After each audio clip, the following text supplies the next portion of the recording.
Welcome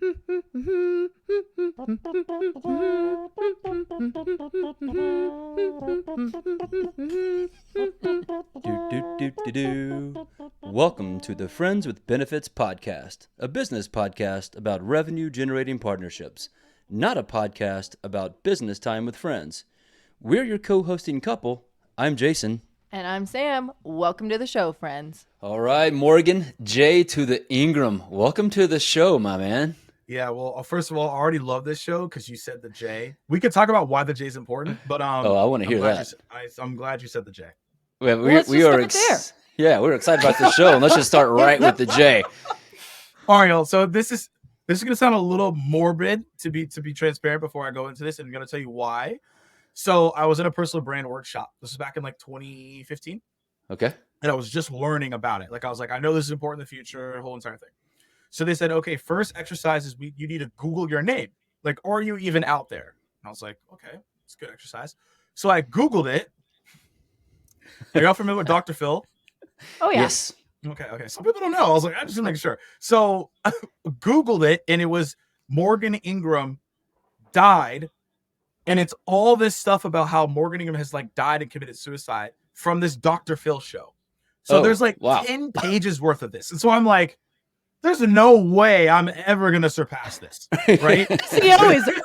Like, yeah, it's over. So I was like, okay, what should I do? And so the guy sitting next to me was like, why don't you add your middle initial to your name on all your stuff? So then it comes up as Morgan J. Ingram instead of Morgan Ingram. And I was like, brilliant. Okay, that's a subtle change. It's not anything too crazy. I don't have to change my name. So that's the reason why I added the J.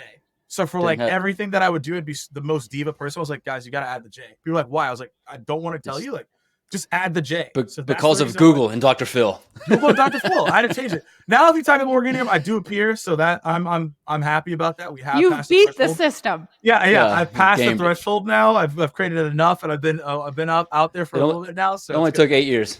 Yeah, it was a grind, but now if you type in Morgan Ingram, I am there. So I love it. But the J is just part of the deal now. I love that. I think if you Google, I haven't done it in a while, so I'm going to take this as homework. But Samantha Yarborough is a stripper, so I have some work to do. You also have some work to do. Yes. There's a great Jason Yarborough down in Dallas, Texas, who's got quite the rap sheet, and it's got to be for getting arrested for meth or something along those lines. Because if you look at his picture, you're just like, wow. And if you're listening, Mr. Yarborough, I apologize for that reference. Got some work. Also, Sam, go get it, girl. But not my jam. I found that just Yarby works the easiest for me. It's like, Jason Yarborough is, out there, but Yarby is easy to define and find. So I love this. That's okay, awesome. So wait, but we can't move on if you will share what does J stand for? It stands for Joseph. Okay. Got it. We've got a lot of J's in our family. Joseph out of the Bible is what they named it after. It's funnier because a lot of people thought I made it up. They're like, oh, you just put the J in there for no reason. I was like, no, it actually stands for something. I have a middle name. Just rolls off the tongue so nicely. It does. My parents set me up very nicely with that one. They did. Fun fact, well done. all the boys in the Yarborough family all start with J. So our son starts with a J, and our daughter, her middle initial is J. So there's J's all throughout our family. All right, y'all. I know one that doesn't have one. So this is gonna make y'all laugh even more. We're all named after M's. Are you? That's incredible. I'm not even kidding. Morgan, Matthew, and Miles. Nice. Oh, that's great. Yeah, look at us already having so much in common. So close in the alphabet. So much. I love it. I love this already. Oh, man. This okay, meant to so be. Morgan, let's get right into this. I think most of our listeners are familiar with you on LinkedIn. If not, get on LinkedIn. Go follow Morgan. For those of you who don't know Morgan, us personally, who are you to your friends? How would your friends describe you? Loyal and committed to the cause. So and I'll describe that. So loyal as in I will do anything for my friends. Anything. Love that. I got their back. I have a close circle of friends. I shout out to my dad. He said this to me and it changed everything I think about friends. He was like, Morgan, you always say you have friends, but you really don't. Those are acquaintances. It's you only have a really true, few amount of real friends. Yeah. And so it made me really evaluate and look at who I had in my life that I keep close to. Those are my friends. Those are my people. And then outside of that, they're acquaintances. People I see, like, I don't like you. It's just like, yo, what up? Hey, but I don't know you on that depth. You can only really have energy. You're not dropping everything you do to go help them. No. And then committed to the cause. Like, my friends will tell you, like, if I'm focused on something, I will go all out. I will fly to find information. I will go to the library. I will buy the books. I will go beat the people. They know if I'm committed to something, I will go all in. Okay. So they know when I'm focused on something, they know that's just who I am. And so those are the two things. If you were to ask them, that would be it. Yeah. Love that. I could say some of that kind of stems through in like the content you put out there, and especially around like, you know, when you get into something, you know, going back to like your SDR days and how you're going to go all in on that and learn, teach, and grow and build from there, you know, to what you're doing now, which we'll get into in a little bit. So you can definitely see how that comes through in every bit of who you are, which is awesome. So piggyback on top of that, we'll get into it. So like, let's get some listeners fired up around what you're into right now around creating the life you want. Right. So have you pulled some stuff out of your LinkedIn? We love to do a little bit of research, right? And you've got a mission, which we love, and I'm going to read it so that I don't mess it up. So you said, my mission is to live my best, most empowered life and help others do the same by showing them how to break through the noise in their marketplace and, most importantly, the negativity in their head. First of all, you got a mission. So when did Morgan J. Ingram decided he needed a mission, and how did you come to this one? My freshman year in college, which most people are doing the opposite of that. Totally. Agreed. Right. Yes. I just, to be transparent, you know, like, if you were to talk to my friends that have known me for like a long time, middle school, high school, I just did not care. Like, school was whatever. Like, I played sports. I was good at basketball, and that was that. But I wasn't the person that was like, I want to go to this college. I was just like, cool, college, whatever. Where's the party at? That was me. Like, I was like, you know, like that's literally all I cared about. And I remember getting into freshman year and talking to my cousin, and he was like, why don't you like just shoot for the president's list? He's like, if you go make president's list, I'll give you $200. I was like, okay, that's high roller. I was like, all right, cool, that's man. A lot of money freshman in college. Yeah, I was like, all right, that's like $1 million, right? Like, I'm gonna be balling. So I was like, that's cool. So basically, I like just started committing more into learning and to getting those good grades. But then as I got more into it, I started meeting other people that also were excelling for those grades. And it made me actually identify and realize that there's so much to life than just what I was doing, which was like hanging out, partying, whatever, like just kind of existing. And as I met other people, I was like, wow, like, wait, hold up. Like, you could, because we didn't grow up like at a super like well-affluent home. For context, like, I went to like a private school, so I saw people driving like the Hummees, the BMWs at like 16 years old. But I thought that was something that you were just like born into. I didn't think that you could actually go get it. I just thought it was like, oh, this is just my life, whatever. But it wasn't until I got to college and I saw people like saying, no, like, this is how you work to get those things. Here's how you do that. And I just had negative voices in my own head because I thought that it wasn't obtainable because I wasn't selected when I was born. When I realized it actually was a path to get there.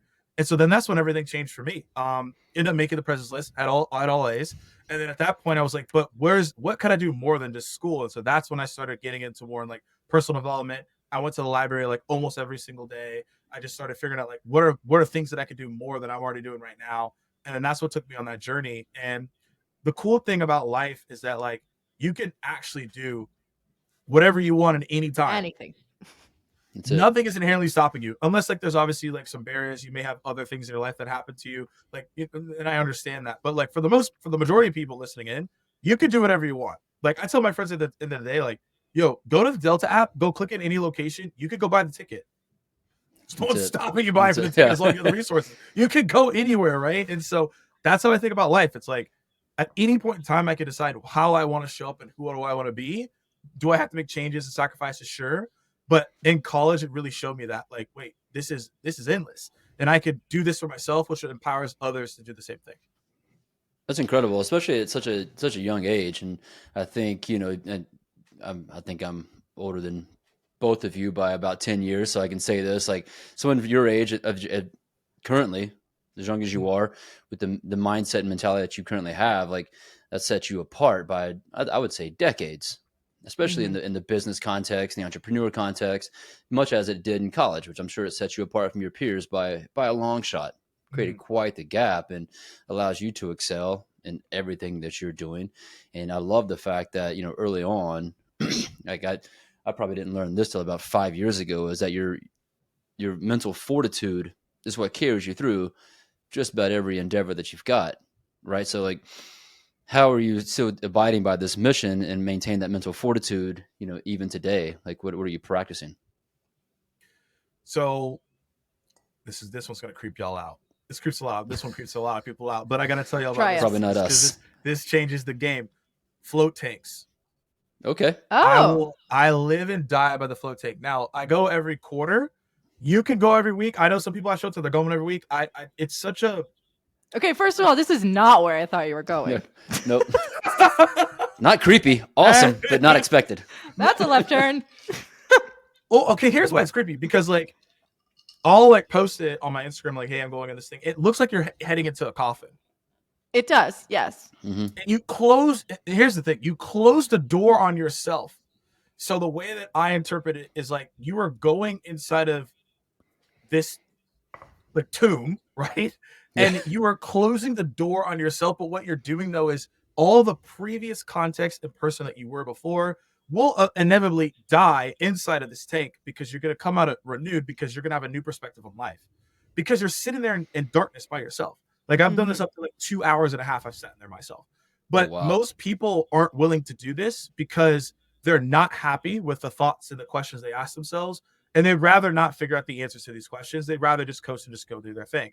I'm extremely comfortable with myself at this point where I can sit in there for 2 hours and be good. I don't need other things. I actually prefer it. But it allows you to really hear what you really need to do. At the end of the day, if you sit somewhere for an hour and you have no technology and you sit there, you'll get a pulse check of what you need to do, because there's a voice deep down that's going to tell you. But I believe it, right? So like, I just know the Spirit's going to give me the answer, and like, I'm going to figure out what to do from there.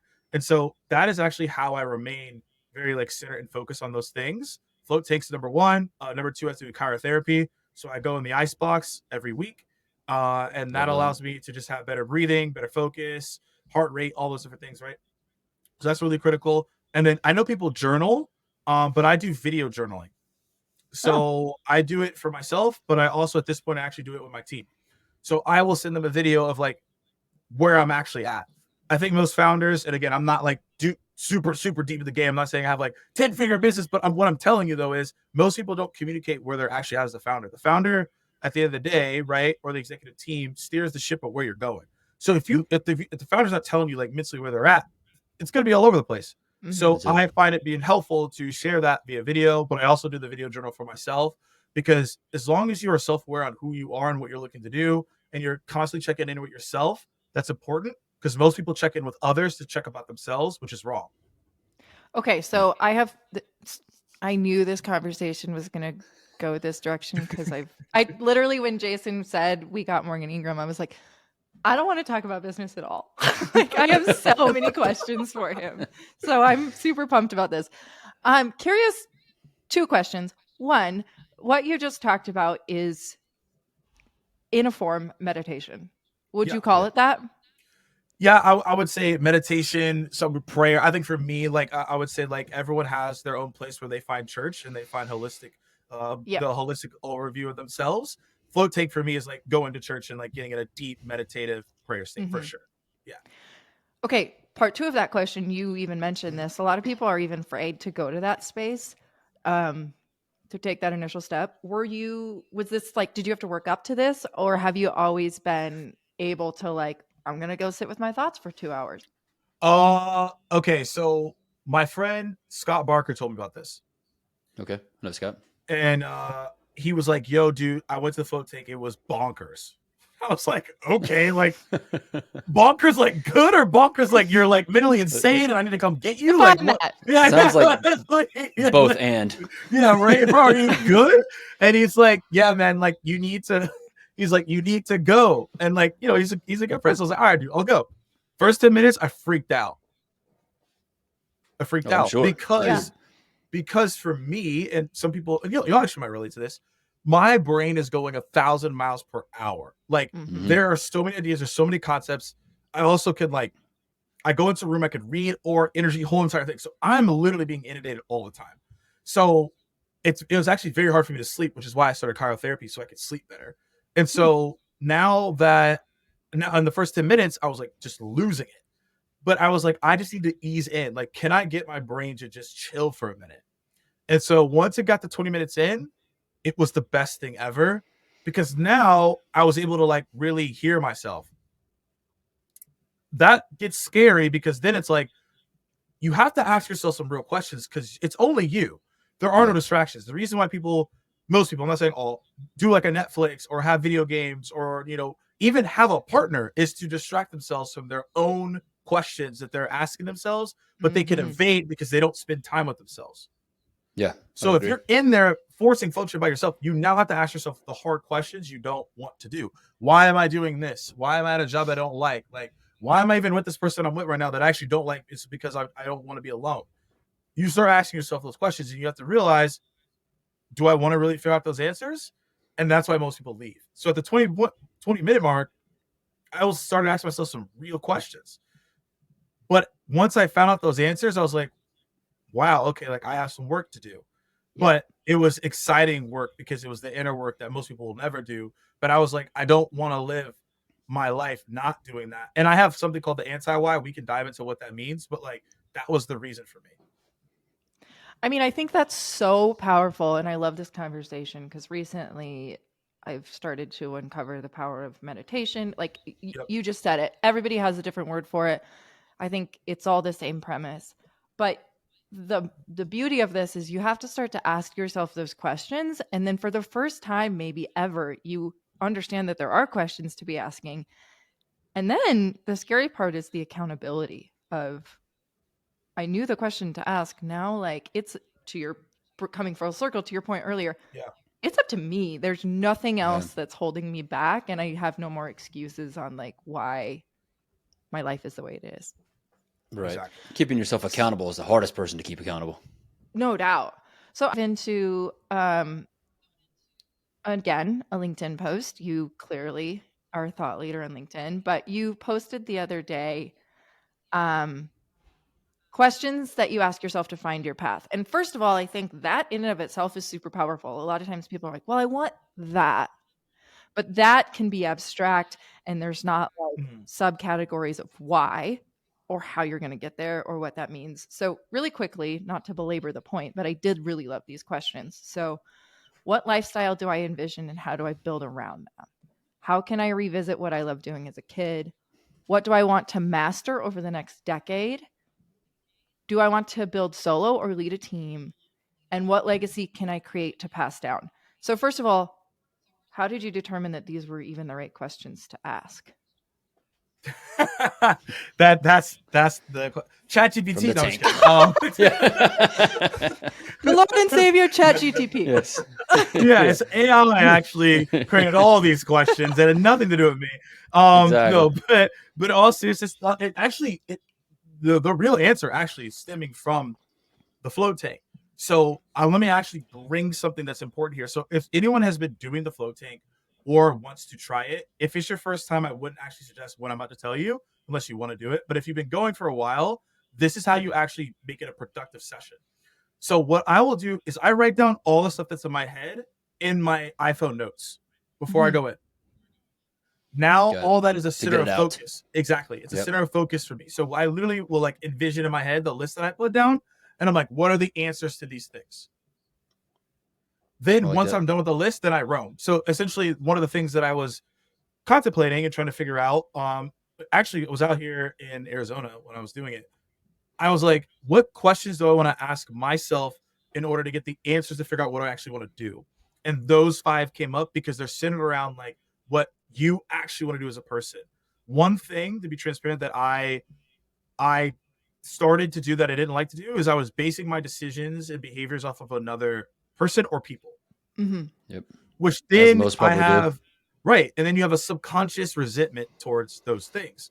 You don't fully show up. So those 5 questions, if you look at them, are all centered around what does the person want to do? selfishly, which is, it's okay in this realm to be selfish Totally. because you live with yourself 100% of the time, right? So you want to do something you actually want to do. And so that's why I was asking those questions, because the question I had before going to the float tank was, what are the questions I need to ask myself to figure out what I actually want to do that has nothing to do with anybody else? Yep. And then those came to mind. So that's how I came up with them. I love that. Yeah. Go ahead. No, go ahead. This is so wild, because like this morning I was actually thinking the same thing. I was doing my meditation practice and thinking about the questions that I want to ask myself, right? What do I want to be doing? Recently started my own endeavor. It's like what I want that to look like.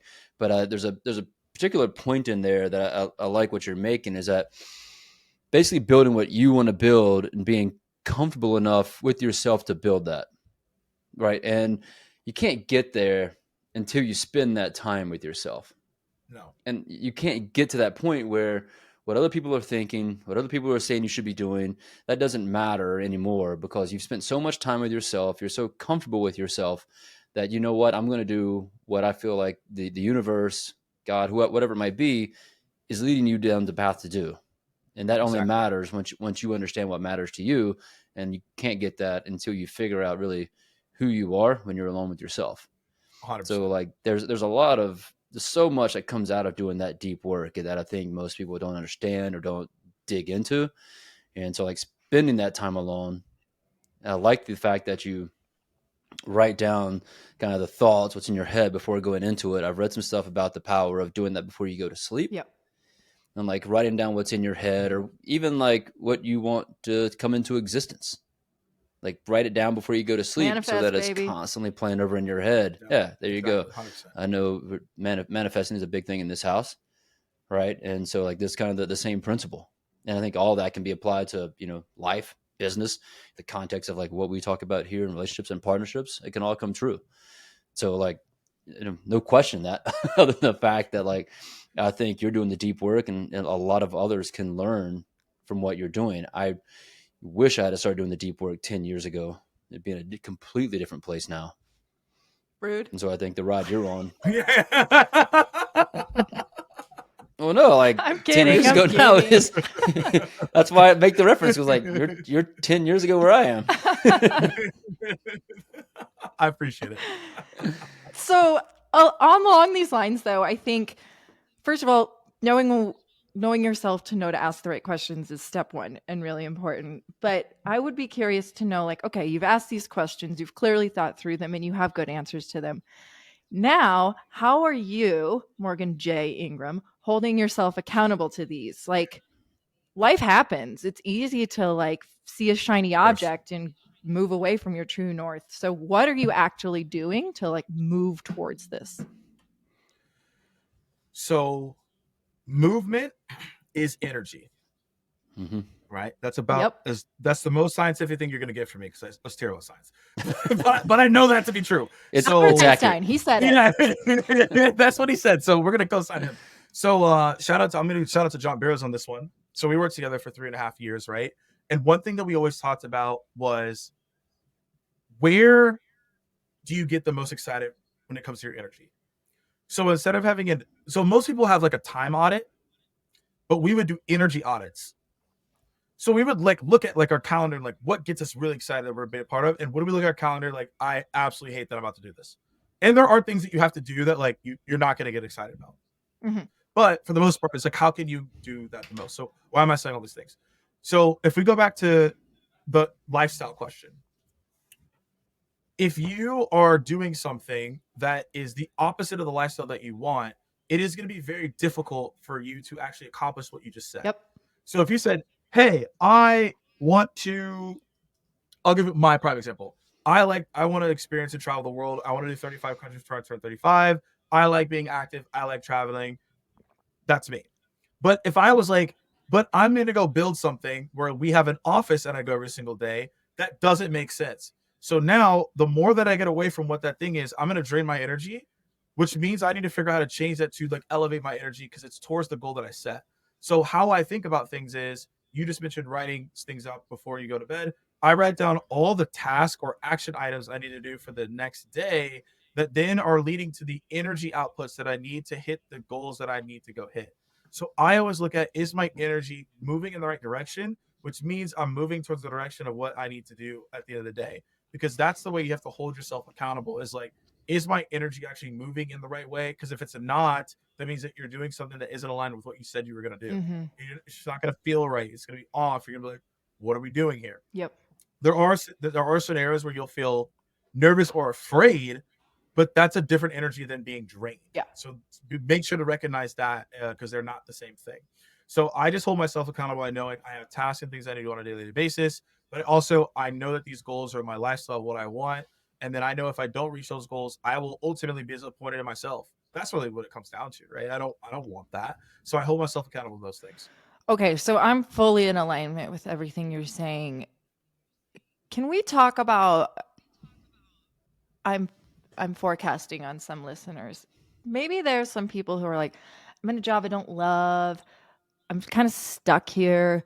How do we like take the reality of our life, like our situation, and change our energy to move towards something? Like for you, they can look at you and be like, well, that's easy. You're a founder. You can like choose your own life. You can build your own life. You did the work to get there. For somebody who's like, but that's not my reality now. What would you say to them? Yeah. How do you flip the script starting today? Yeah. Okay, so I'm going to add this contextual barrier because I already know what's going to happen. I don't have kids and I'm not married. So everything I'm about to say here, like you're going to be like, da da da. I understand. We do have kids and we are married. It's still possible. I know it's still possible. Yeah. So you guys can back me what I'm going to say, and give the context, okay? Because I don't. And so people are like, oh, well, you know, I'm like, okay, well, whatever. So I'll give a prime example. I was an SDR and I, obviously I do the cold calls, cold emails, all that stuff, right? And I created a YouTube channel while I was still an SDR. And how did I do that? I wasn't doing anything at work.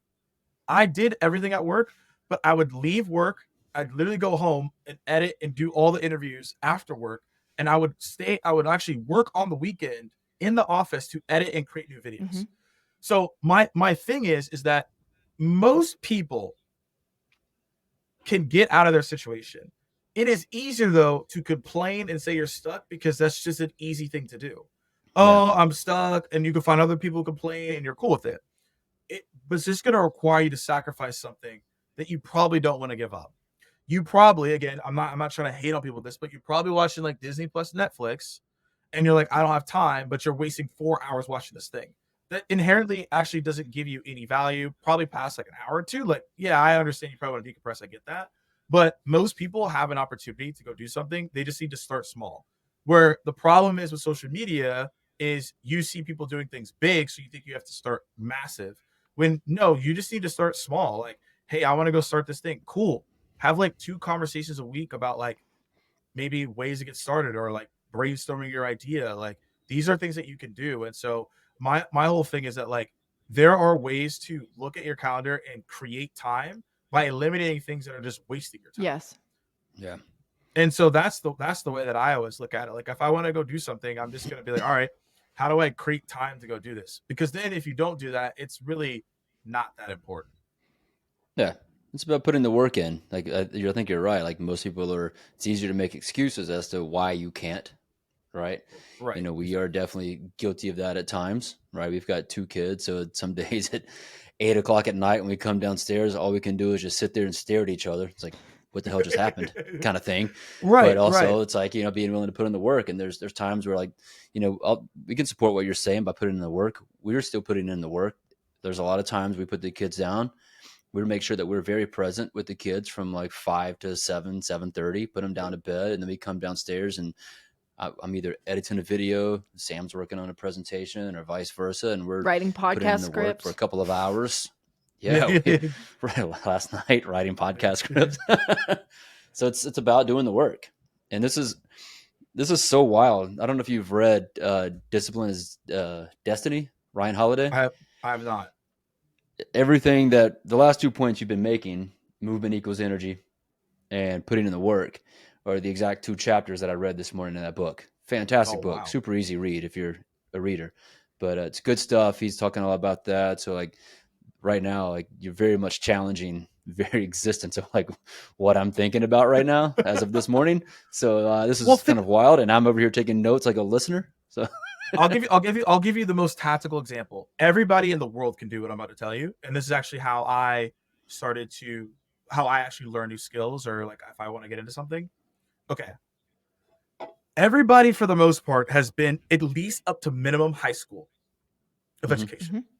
When you're in school, what do? They say, hey, Morgan, you got to go in science for I despise science, as you can tell. You got to go in science and biology. You got to be in this class for an hour. Okay. Dedicated time. You got to be in this class and listen to some teacher, whatever. When you go to college, you have an hour, hour and a half, 45 minutes depending what you pick. So you went to high school and college and you picked a schedule that you probably didn't care about, and you learned about something you probably don't remember. So why can't we do the same with things that we actually care about that would get us excited about life? That's the question I want everyone to ask themselves. So don't be like, oh, I don't have time. It's like, why are you not willing to learn about something that you actually care about when you actually spent 4 or 5 years, I still those, right? You probably spent 4 or 5 years learning something you didn't care about, you don't remember. I want everyone to really think about that. And then it will change the way of being like, I don't have time. It's like, you had time to spend 4 years doing something you probably didn't care about. I mean, super transparent. You probably didn't care about it and you don't use it. No, don't use any of it. And so maybe some say, basic math. Exactly. So if you say, hey, I'm going to block, I don't know, an hour a day to learn something, 45 minutes a day, that could be doable for most people. Yeah. And that's all I'm saying. Yeah. No, we know the play. We know the script, what it looks like to block that time off and book a class. And we've often talked about doing stuff like this on like Tuesday nights. All right. So there's opportunity there and you understand what it looks like from a school and schedule standpoint. So like put the time in. What about you? Like, what are you doing to continue your learning and growing and dedicating that time? So right now I'm really deep into like overall, what does a production look like? So a lot of things that we do, we're diamondists, right? At AMP is like virtual events, activations, in person, really understanding media. It's where a lot of the marketing is going. So I'm aiming to understand that. And so, yeah, I watch a lot of interviews from Spielberg. I'm actually watching a lot of stuff on how people promote movies. Because if you think about that, how people promote movies, how you can promote a new podcast, a new show, whatever that may be. So I spend time like watching these videos on how to actually do that. And being a founder, like that's also leadership too. Those are those components. But I spend a lot of time understanding like how does production and how do these things work in terms of like promoting these things in media. And so, yeah, I have a YouTube channel that I rip through. I listen on 1.5x and I just go. God, that's great. So very much a student of storytelling as well over here. I'm very curious, like what you're learning from like Spielberg, and I think you've listed a couple of actors before in the past, and like how that's translated into the stories you're telling for business, for B2B clients. Yeah, so I'll go into Spielberg in a minute. I want to talk about the actors. This one actually has been very fascinating. So growing up, I actually took acting classes. I was the main act in all the plays that I did. And I love theater. So I'm really big into it. Probably just translates over into like me creating content. It's probably like the main thing how I see that. So I'm actually in conversation with getting an acting coach so I can get better at this framing and presenting and the whole entire thing. I'm very serious. Love that. And so when you think about acting, it's truly getting into character, right? So, the ones that you know very well, like Leonardo DiCaprio, Denzel Washington. I just saw actually Nicolas Cage's new movie, which was very interesting. But they get really deep into their characters, and it almost feels right that they aren't the person that you would meet, which is very hard to do. Right. When you're creating content, you don't want to be too much of a character, but you want to be so immersed in what you're saying, like people gravitate towards that and say, "Whoa, like that information was so good and how they brought me in with this story," right? And so that's the reason why I'm doing those acting pieces. So what I've learned from just actors is how do you get more immersed in your work so you can be more in it instead of always overthinking, what do I need to say? It's like, I'm here, I'm in it. This is who I am. This is what I do, right? This is how I show up. That's what I want to be able to do from an acting perspective.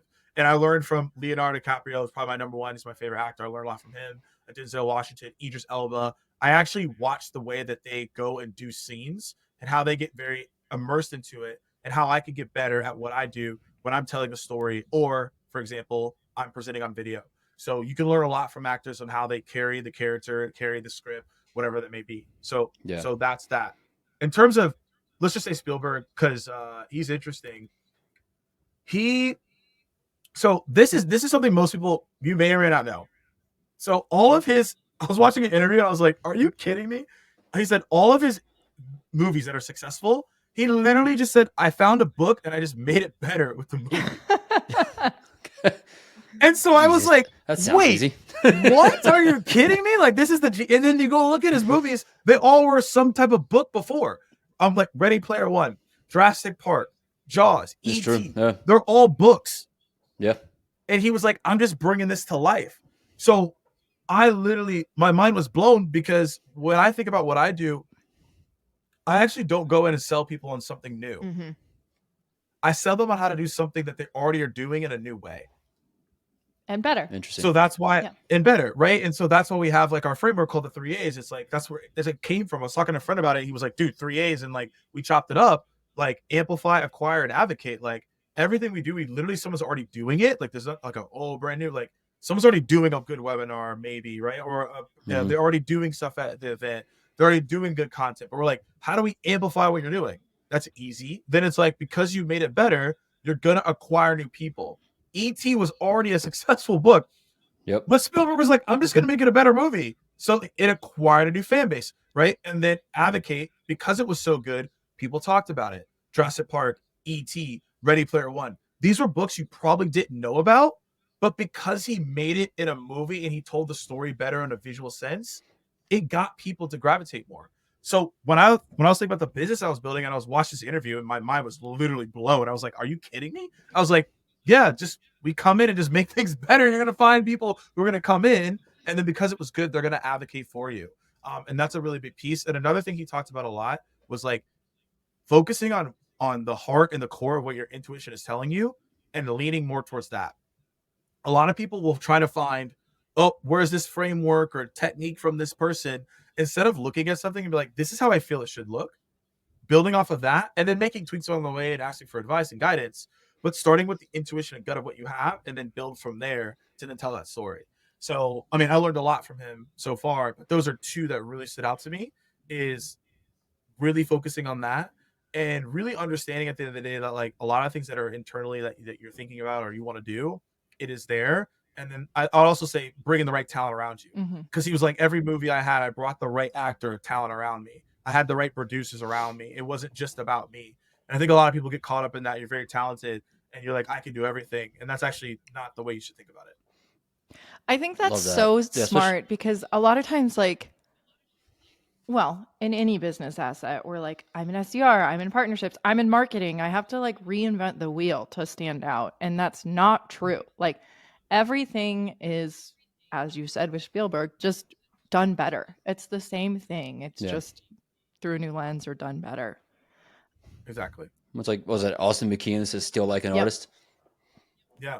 And so you're just taking in other concepts from other people and making them better, right? And like what you said, like taking your intuition and gut and what you've learned and what you've experienced and what resonates with you, and bringing that level into a company's stories and how they can tell better stories and what you think would resonate with yourself, right? I love, so as far as like the context of storytelling in Hollywood, are you a student or fan of Brian Grazer? Are you familiar? I'm not familiar. I'm gonna blow your mind with this guy. Homework. Yeah, here we go. I'm gonna send you a book. Curious Minds. He actually just revised it. Just came out. If you're a fan of Rich Roll, he's the most recent interview on Rich Roll. But I've been a fan of Grazer's for a few years now, and he's basically produced every movie imaginable out there, like Apollo 13, all the way out to anything that you know and love. And I appreciate his take on storytelling and how he derives to some of these stories. He's like, I derive a lot of my stories from like just having conversations, talking to people, following my curiosity and chatting with other people. He does these things called curiosity conversations, which is kind of how I spun up my coffee chats to learn and talk to other people. Like he talks to all these, he's privy to everyone in Hollywood and beyond, but he's having these really big conversations. And he's like, I'll get in deep in these conversations and I'll find out like, oh man, there's a movie here. Like there's your experience, like there's a movie here. So you're talking to these companies about what they're doing. You're like, oh man, there's a bigger story here. I was just listening to him talk about, he's one that produced 8 Mile, and how he listened to, he met with Eminem, had a conversation with him, and figured out this whole story to build beyond Eminem. And it's not about Eminem's rise to fame. The story was about Eminem overcoming his shame and his past to really pursue like who he's meant to be and what he was supposed to do. And so like you bring that level of curiosity into these conversations with these companies, you unleash a whole world for them, because they're really not thinking about it, right? They're thinking about their pipeline, their revenue, their goals. But you come in and say, man, look what we've got our hands on here. And that's where the world just opens up for them, I think. 100%. And it's still, the goal is, right, because it opens up and it's different, it will lead into more awareness, which will then still lead into pipeline. Yeah. Right. Yeah, it will still hit the full circle. So where do you think, go ahead. No, go. Sorry, Sam. Where do you think the priority in these stories and this brand awareness should fall within these B2B companies? And where I'm getting at is like, I've worked for a few companies. You and I have a shared experience at one of these companies where We do. Some of the leaders were like, brand awareness, storytelling, blah, blah, blah. Let's just go generate pipeline and revenue. And we're just like, but we've got something incredible here that we need to build on top of. And how do you keep companies focused on building that brand awareness and storytelling and prioritizing it? So it's an obstacle right now because of the market that we're in as we're filming this, right? Right now, a lot of companies are now realize they're not growth at all costs. They actually need to run like a actual company, right? And then also as well, a lot of marketers are being handed the pipeline number, which they typically didn't own it to the level that they do now. So the way that they have to do content, the way they think about it is different, because now it's more revenue-based, pipeline-based, which is fine. That's part of the narrative. What I will say, though, is that you can't just do that because of the market and how quickly people can build tools. Yep. Yeah. Most of the, if we're transparent, most of the tools are like not that different. There's like nuances. It's like one or two, like, okay, like we have this thing, but like once they figure out you have that thing, they're just gonna go build it. And we're already seeing it in the tech space where like everyone's either acquiring somebody or they have the same exact thing. So, okay, now that we have basically the same tool, that's not the case. The buyer's more educated. You're gonna have to be the one to be the source of education and the source of thought leadership so that they come to you. And I'm gonna bring this company up as an example. As of late, they're not looking too good. I'm not excited because I have stock in them too, so I'm not that excited about them. But they also are a staple. Disney, right? They have not been looking good recently. I'm telling you right now. I'm like, yo, what are y'all doing? But this is the first year they didn't have $1 billion production. Is that right? Yeah, yeah. So I'm like, what, guys? What's happening? But I mean, there's more nuances to that. We're not here for that. But the thing is, they have an amusement park, and people pay hundreds of thousands of dollars to go to this amusement park. A lot. There are a lot of amusement parks in the world, but you don't really hear about them except for I'm going to Disney World, I'm going to go to Disneyland. And that's because they've done a really good job with doing content, and they've done a really good job with thought leadership in media. And that's the reason why people go there, they buy there, and their kids want to go. There are 1,000 amusement parks. So Nike is another good example. There really isn't a whole lot of difference between a Nike and an Adidas, or New Balance. They're all are the same. I play basketball. We got all the shoes. They're like not that crazy different, to be fair. And the shorts aren't that different, to be fair. But they have done a really good job of their branding and the thought leadership. Telling the story. McDonald's, I can do the same thing. So with Burger King. So my whole point is Coca-Cola, same thing, right? I'm biased, and I was gonna say you're repping. I'm really biased because I'm from Atlanta. But I grew up in the South, man. It's all Coke. Yeah, and that's literally all it is. Like, I'm here in Arizona, and they have Pepsi, and I was like, yo, I did not see Pepsi until I was like 16 years old, and so I left. Like, you just don't see it in Atlanta. But in all seriousness, I'm giving you all these examples because what we fail to do in B2B is actually look at what we do in our normal life. Mm-hmm. It's like we get on our computer, we go in our meetings, and we forget that life exists. Yep. All these brands are things that you have spent money on, and subconsciously you spend it because of their thought leadership and the media and the content they put out. Otherwise, you would not go there and you would not purchase it, just point blank. So now B2B companies, unfortunately, have to think the same way. They don't want to because they may not have the people to do it, or they're like, oh, here's another thing I got to do. But it's just the case now. The tech stack is too close. It's too similar. You have to tell a good story and you have to have good content, which is why I'm building what I'm building because I know this is the future. Mm-hmm. And I only like to do things where things are going. I don't like to do things of something that already exists. Right. I think too, like people want to be brought into an experience with the brands they love, like Nike. You feel like you're brought into that experience. Like you may be a terrible athlete, but you feel like a better athlete because of the story they tell you. Right. And Exactly. I'm very guilty of that. I was like, you give me a good story and experience. Like Huckberry is one of my favorite brands or companies on the planet. They're not even a brand. They just partner with everybody else. But the stories they tell, the newsletters they put out, the blog posts they write, like I want to buy every freaking thing they put up. True. It's expensive as hell, but yeah, sorry. But I love it. And they get me bought in because I'm very much an outdoors guy. I like experience and adventure. And like, that's their mantra, in the adventures for men. And so like, if you can figure out what your story is as a brand and create an experience around that, and like kind of the Disney experience, right? We're all watching these Disney shows in B2B. We're all watching these webinars or virtual experiences. You go to Disney World, it's an in-person event. You go to a conference or a user conference, you got this in-person event. All right. You can take models of that and begin to frame it around the experience you create for your customers. Exactly. So I want to shift I think gears Sixth Sense does a really good job of here that. because it's all related. You have built your own personal brand story, which then in turn is helping you grow a business. That's the basis for what we're talking about for brands here. So you're doing it on your own. Yep. I'm curious how you personally, like your goals and trajectory have changed since you've committed to like posting on LinkedIn, building that personal brand. Like from day one, I'm going to make an assumption that your goals were a little bit different than they are now. And how has building a network, building that presence changed that? This is a good question. So it's more so from like my own personal posting and brand. How's my own like Morgan goals changed? Yeah, like when I first started creating content, it was, well, one of the goals was I never wanted to like do a resume ever again. Because I don't like doing them. So it really was out of probably laziness or just like I just didn't want to do them. I hate need them. And I was like, I don't want to do a resume. I'd rather post on LinkedIn every day than write another resume. That's literally was one of my goals that I wrote down. I could show you my notebook. I was like, I don't want to write this anymore. And so like we were like, that's crazy, but like I have not had to pull out a resume ever since my first job. I don't even know what that even means, and I don't have to for the rest of my career because of what I have done and what I've built. And there was a reason for that.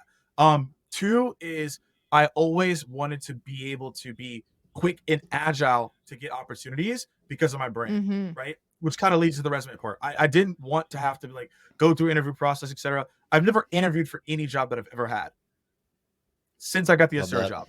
People just were like, "Oh, here's an opportunity. Here's this thing. You should try this out." Yeah. I was just lazy. I don't want to do an interview. All right, either you want me to lazy or smart. Both, but like we'll put it that way. But also as well, a goal was just to like get speaking engagements. Out of college, I went into public speaking. I actually did open mic nights to do like motivational talks. And so I knew if I created more content, I could get more speaking engagements and I could get more visibility, and be an advisor and things of that nature. So that was really the main thing. And also it was just to impact the community. I wanted to share like what I was going through, and I wanted to find other people who were like me as well. So it was also a reason of just like gaining network and friends by creating content, because then I could find other people in different places that understood what I was going through. Right. Those are like, and then also just like to create content so I could get opportunities through the company I was at. That was also a big piece of it as well. Yep. That was basically it. Like that was the focus. And so now it is definitely different. I'd say like number one, it's to inspire the younger version of me for sure. Like if the younger version of me was stumble upon my content, would they be inspired by it? That's something I think about very often for sure. I also use it to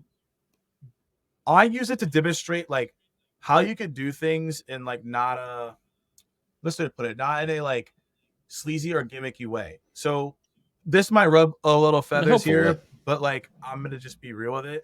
I don't like 90% of people that build in public. It like just irks me. I just don't like the way that they do it. Because people are like, oh, I'm a month in and I have 1 million in pipeline. I'm like, great, but like what was like the struggles behind what you actually did to get there? Like, let's give people the real story.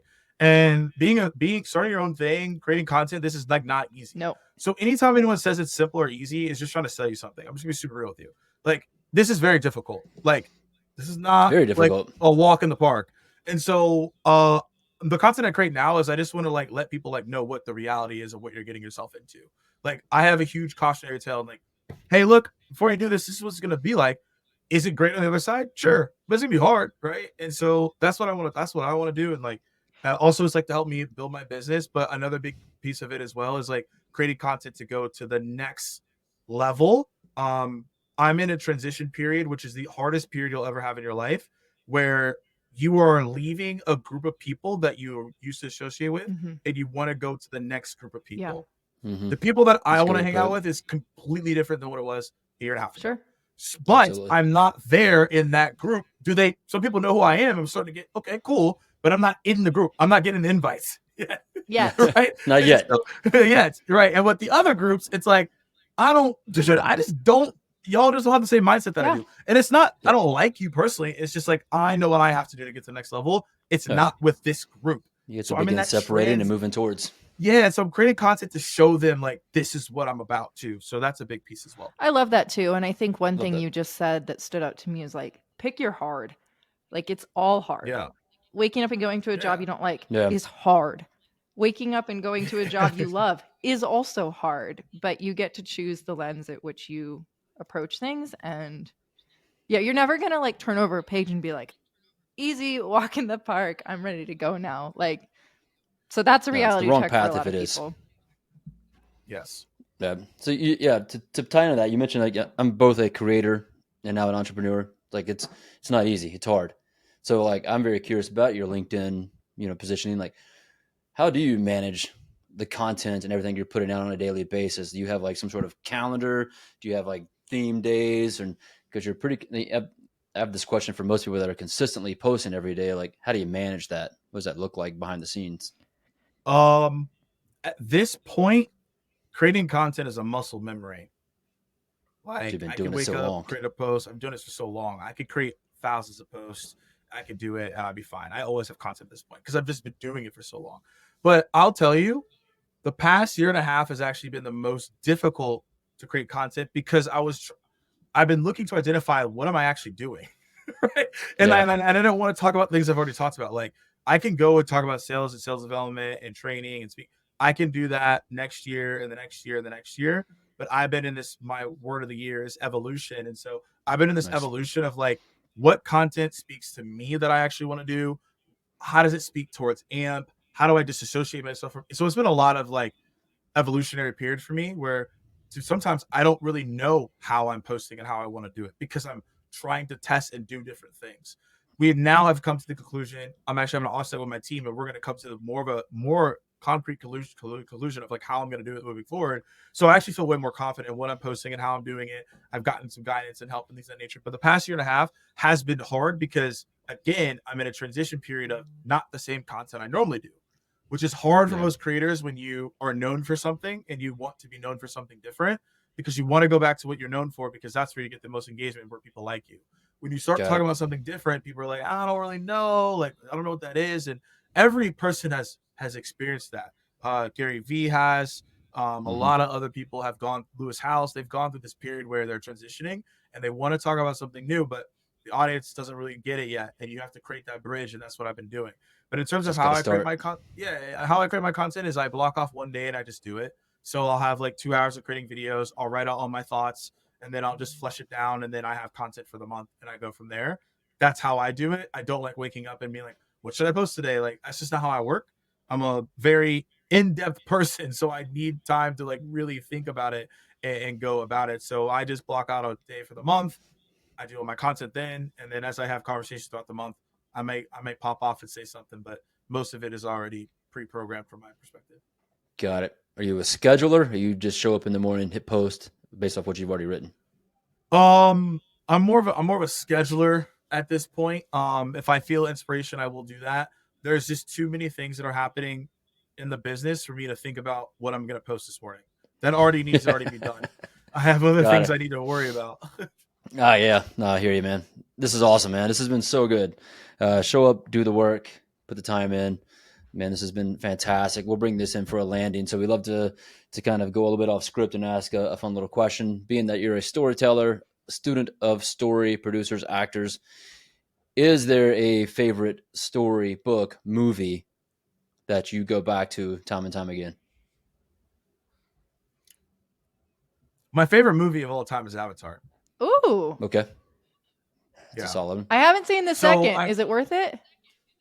Oh, it's amazing. Okay. It's just the visuals are just so good. Story is very quality, but the visuals alone, you're like, when it came out, it was like, next level. It's so good. Yeah. Yeah, we were talking about a like lot the first of story weaved in and out of there. Yeah, it's like the first like 340 movie, right? So I wrote a paper on Avatar in college, and it's based off the story of Pocahontas. I don't think people even know this. Yes. But it's based off the story of Pocahontas. And so like that story in itself is one of the best stories. It is just going back to the Disney movie, right? They've done that before. And so to see how they correlate so many different pieces and tell that story, and you get really immersed and you're like, wait, how did he go from not walking, now he's with the avatars, now he's leading, and like it's crazy, right? So for me, that's probably one of the best stories told, and then visually they just do such a phenomenal job. I love that answer. I love that one. Actually, I love all your answers. There were so many times where I'm like, left turn, did not expect that. So I provide the unexpected. That's true. I love it. No, it's what we're after here on the podcast. We need more unexpected left turns, and I think it's safe to say that we, the collective unit of the Yarbies here, are kindred spirits with Morgan J. Ingram.